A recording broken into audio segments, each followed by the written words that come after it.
Hi everybody, Tim Hughes here. I'm the CEO and co-founder of DLA Ignite. Today with me, I've got Lee Welsh from Microsoft.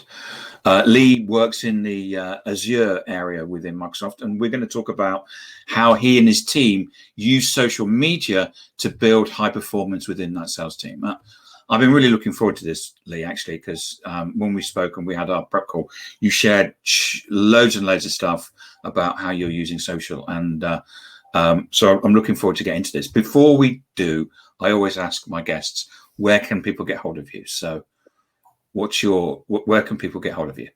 Well, not surprisingly, Tim, I think LinkedIn is probably the best place to get hold of me. Lee Welsh with a C at the end, and happy for anyone in the audience to reach out to me after this cast. Thank you. And you are pretty active on social.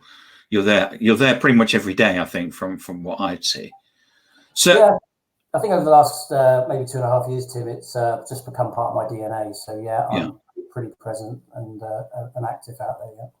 So let's start off with your journey. So where is it that you started using social, and how did you, was there a moment where you suddenly thought this is really going to help me? I'm guessing it's pre-COVID-19, but where did you get into using social as part of your day-to-day selling and leadership position?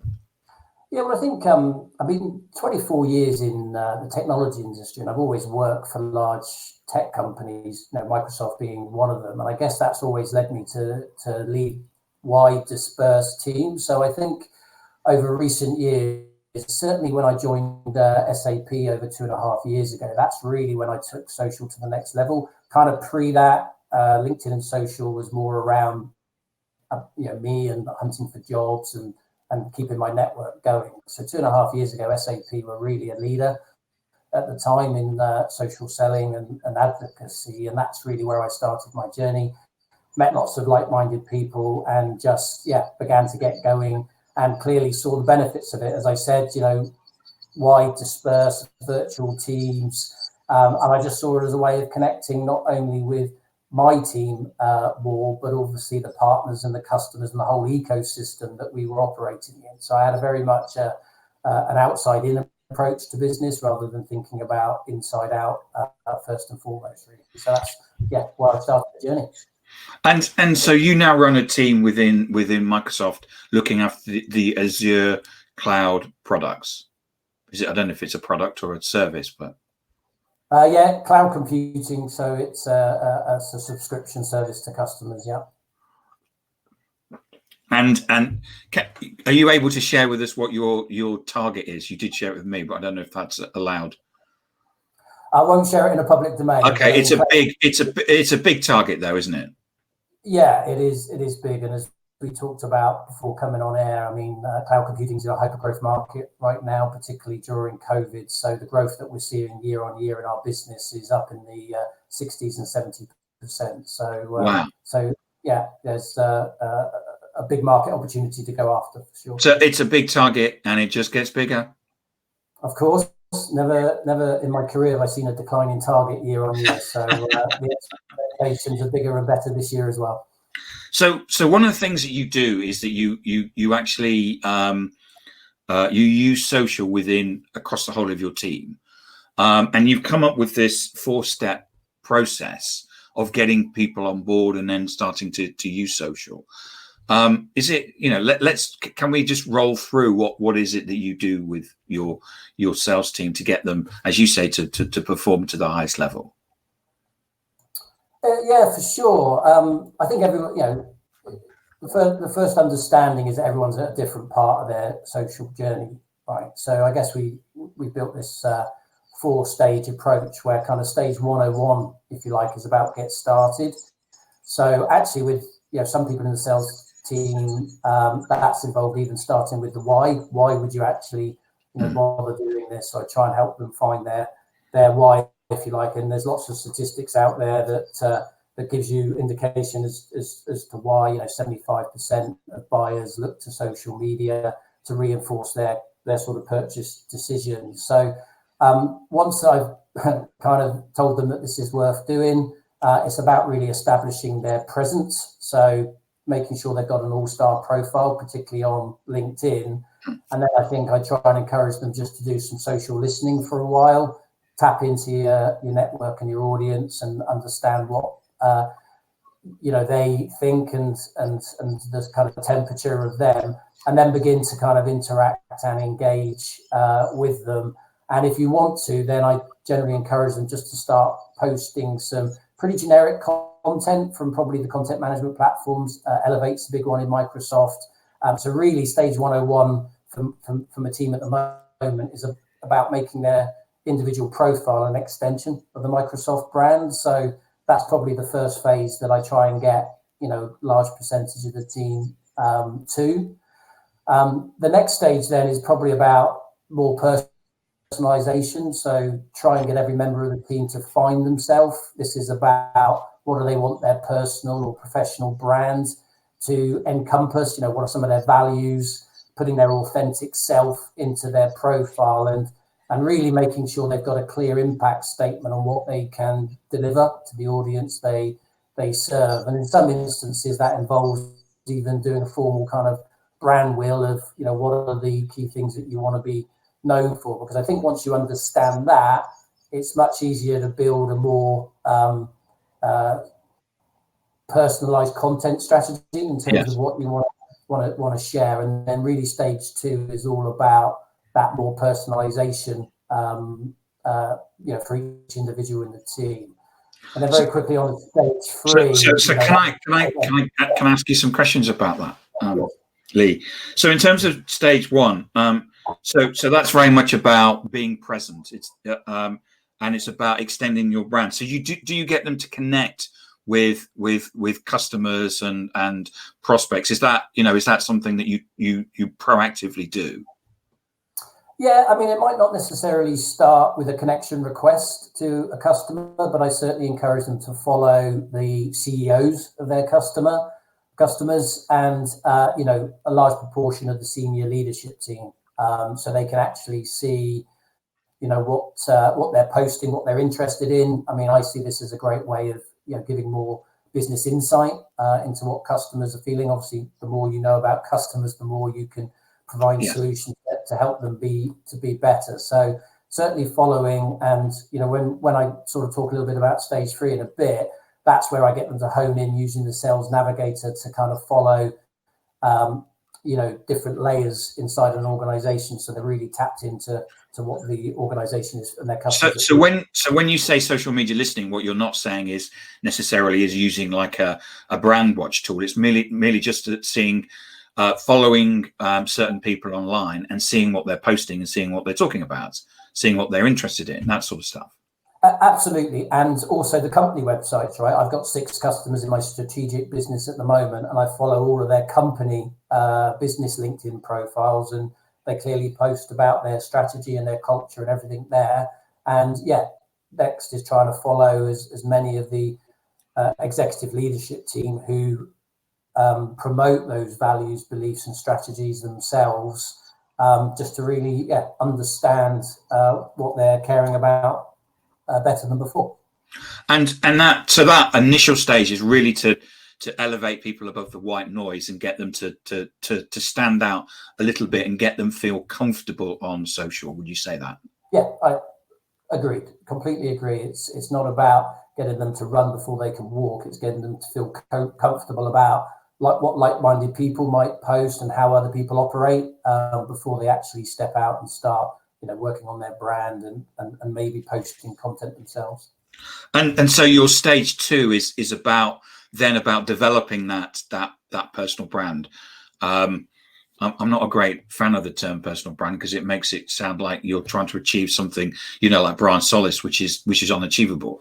And so people just say, well, I'm not going to do it because why would I do something that's unachievable? So I usually use the term shop window because it's kind of feels a little bit more grounded and something that I can use. But in terms of your, it's about building your personal brand, and and then also getting a view on what you're going to do. You talked about that brand wheel and having a brand, your own personal brand strategy about what it is that you're going to be famous for and what it is the content that you're going to share. And I'm guessing that also may match up with the things that you're learning from your customers when you're following them. Question. Yeah, absolutely. I mean, I think stage 101, like I say, gets you going, but actually it's quite generic, and you might not stand out, and you might not have the influence over or with your customers that you would like. So the personal brand of it, I mean, use an example. I have data and artificial intelligence specialists in my team. So Right. I encourage them to have a thought leadership position or a point of view on how customers can use data, insights, AI, machine learning, Internet of Things more pervasively in their business to transform and do better effectively. So I wouldn't necessarily expect a data and AI specialist to be posting about hardware, for example, or even Microsoft Teams or whatever. So it's defining, what your professional brand is, if you like, and making sure that you're known for that within your audience as someone, worthy to be listened to, I guess. Yeah. I mean, that's what you used to try and do in the physical world, right? You used to spend time with customers and share knowledge with them that made you become a trusted advisor. With less time in front of customers in the physical world, trying to become that trusted advisor status and have that credibility, you have to do quite a lot with your digital profile. I was always told, I can't remember which, it was one of the sales methodologies that I did, where they basically said that you needed to go to a customer meeting with a piece of insight and tell them something that the customer, something that they didn't know, or you hope they didn't know it. So, you go with the Gartner report or something like that. So for me, it's always been about like leading with something like that.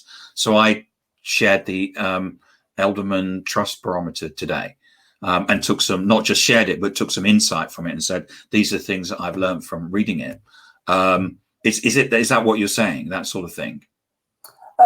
Yeah, I think as we progress, I think part of what you're referencing there is the famous sort of challenge your sale methodology, teaching your customers something they don't already know and then tailoring your solution to their specific needs, which I think is really important. So, yeah, I think a lot of it, I mean, certainly for me, my social platforms are probably the most important learning platforms to me. I mean, you read an article, you learn, and then you share on that knowledge as well. So I'm absolutely kind of expecting the teams to be able to use the vast array of talent and expert points of view inside Microsoft to be able to share that with our customers, because no one should be better or fate with our solutions than us, and our customers can't keep up to speed of change of our solutions. So it's really important that our teams are making sure that they're taking that leadership position, I guess.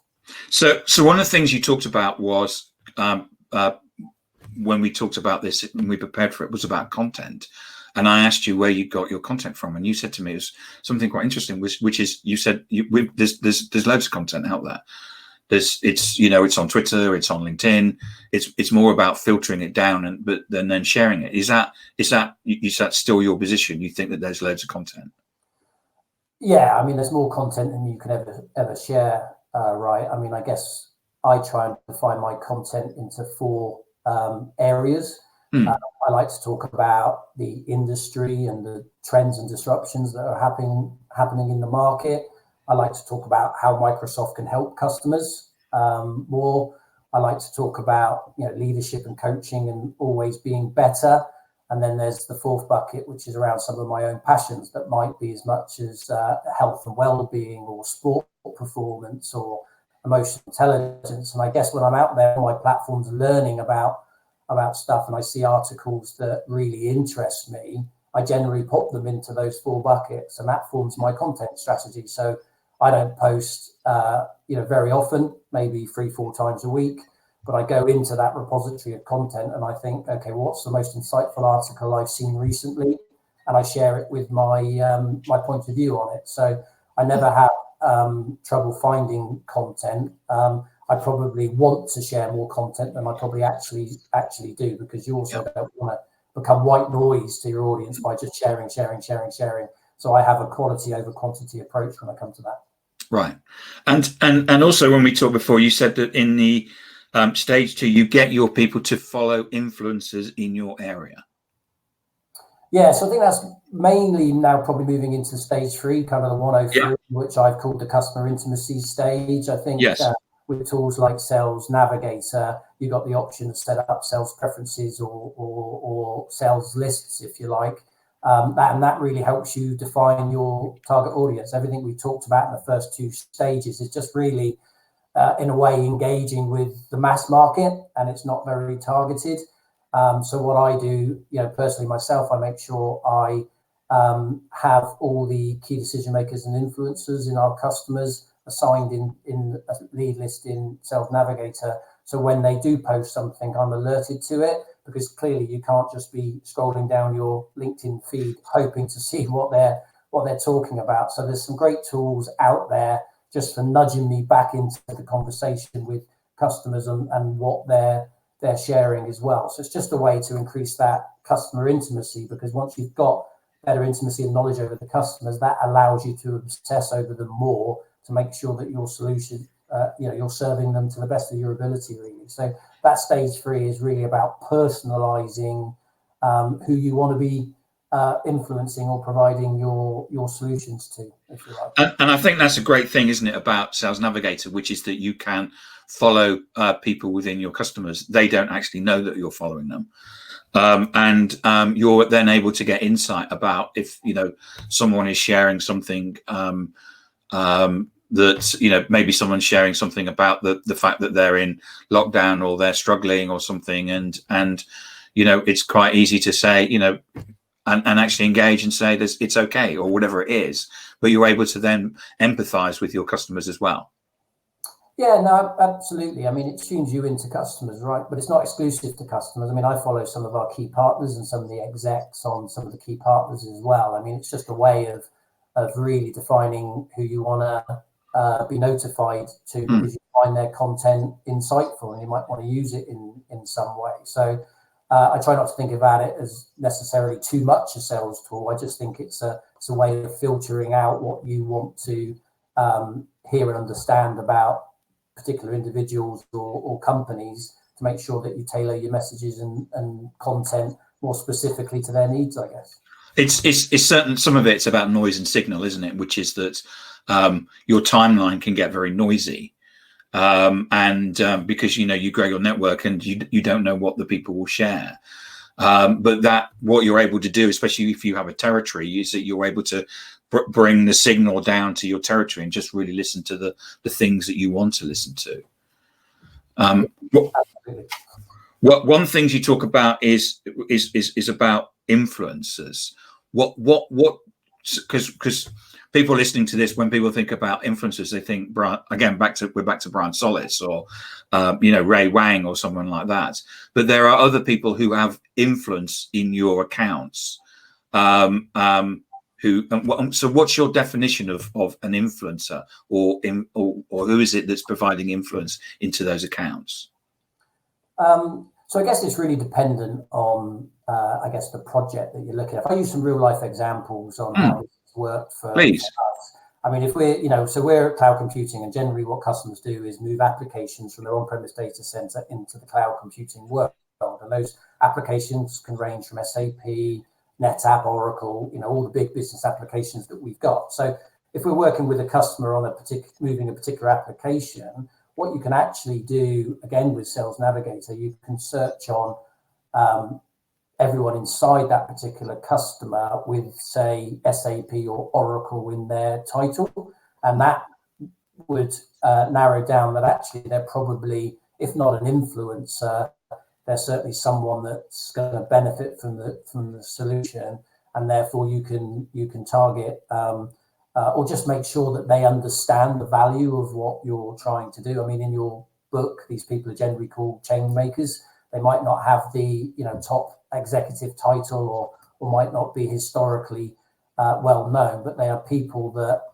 decision makers inside an organization look to because these are the people that are generally connected into the digital channels, and help support the purchase decision. I mean, if you're invited in at RFP stage these days, you're already way behind, because Yes. the customer has done a significant amount of their purchase journey already online. And that's really, really important. And I'll just talk about, again, a big sales opportunity a year or so ago, where actually, again, through social, you can get insight to how much you're digitally influencing a particular customer. And through some work we were doing, we were way behind the competition, if you like, in terms of digital influence. And that allowed us, again, to maybe just step up and engage with the customer in a particular way a bit more. And unfortunately, in that particular instance, we were a bit too far behind. We never actually made up the ground, but it showed me the importance of always staying present in digital, because you're never quite sure when it's going to be of benefit to you. So this is a long game, rather than just a short-term game. Yes, and I mean, I like your view of in terms of change makers, these people that are in an organization that are they may not have authority, but they have influence. I mean, even in my organization, I'm the CEO, but don't bother selling to me, because I actually know nothing about technology. You actually need to talk to other people. And if those people then come to me and say, we need to do this, then we do it. And I've seen that in so many organizations. I mean, one thing you talked about was about making sure that you were looking after those people, so they were taking, in effect, your content, and then so the change makers were sharing your content internally within the organization. Yeah, I mean, you can do that in a number of ways. Clearly, if you become connected to the change makers, then you've got automatic access to them as well. But again, something that Sales Navigator allows you to do via its new Smart Links technology is actually create a digital presentation of your most valuable content, if you like, and you can send that in to the change makers effectively. And actually, it then reports back analytics to you in terms of what they've viewed and what they've looked at, and that obviously then can spark up a follow-up conversation. So there's many ways that you can get your content into the people that you need to. I mean, I think that Smart Links is just such a fantastic piece of functionality within Sales Navigator. I'm just amazed that LinkedIn don't talk about it more, because it's just such a fantastic and it's so simple, the way that you can see whether the people have read the content or not. Do you use TeamLink at all? Yeah, a little bit. I mean, again, when I've been sort of 24 years in the tech industry, working for big tech companies, normally I've got a second degree connection in common with most people that I maybe want to connect with. So I'll always use a referral if I can, but TeamLinks is absolutely there if you need it at the same time. Thanks, Lee. So stage 4, this is where you combine the social with the challenger methodology. Yeah, I mean, I feel a little bit like we're pioneering this, because I'm not sure it's going to be possible, right? But I guess what COVID-19 has told us is that we're going to be in the remote working world for a long time moving forward. So I guess where we're going with this stage is taking some of the digital influence that we're having in the previous stages, teach, tailor, and maybe try and take control of the customer buying process, but not just in the social platforms that we're talking about. This is where we would bring in some of the functionality of the collaboration platforms like Teams. Yeah. And so a lot more of this is about how do you run effective meetings and impactful meetings when you've got the customer in front of you, because it's not as easy to do. We can't take them to our executive briefing centers, for an example, at the moment, which is a great thing. Customers aren't showing up at our flagship events, so we have to invent new ways of making sure the time we spend with them is eventful and impactful. And we've been doing that in ways like, customers can take a virtual tour of our data centers in Ireland. So it's really about how do we bring that physical world experience into the remote working location. And I think it's a lot more than just cameras on and having a conversation. It's about how we can use whiteboard technology, and even when to sort of come on and come off camera in the meeting to make sure it's engaging for customers the other end. Because we've all been guilty of multitasking on Teams calls, and if you don't keep the customer's attention, they're kind of doing the same thing. So I think that stage is, yes, it's about the social platforms, but I think it's about using the social platforms to get the customer in front of you in the remote world, and then using some of the other remote working collaboration platforms to really do the rest of the journey. Have you got any examples of that? Because we're all, I've been working remotely and home for years, but the whole thing, if we were going to use, if we were going to do something where we were going to run a brainstorm, then immediately what we would do is you would find a room and do it. So you would switch between the two, but we haven't got the ability to switch anymore. Yeah, I think there's lots of ways to do it. One way I'm experimenting with at the moment is sending short videos before some of the key meetings. So, I could just use a prop I got here. I've got nothing written on it, but if I wanted to write a video, I might put a few bullet points on a whiteboard and then share the message with the people ahead of the meeting. Hey, Tim, I'm really looking forward to meeting you next week. I know we've set the agenda. These are the points I really want to go through. I think you're going to find it insightful, and try and get them a little bit excited to join the meeting. And then maybe at the end of it, you'll do a video. Hey, really great to see you. We talked about these things being really important to you. This is the follow-up. And just try and make it a little bit more interactive, right? If we just keep doing it all via email bullet points, it's going to be a boring world in a few months' time, right? Yeah, I think so. Yeah, and do people read email anyway? So I think if you've taken the time of creating that sort of video, then people are probably going to watch it.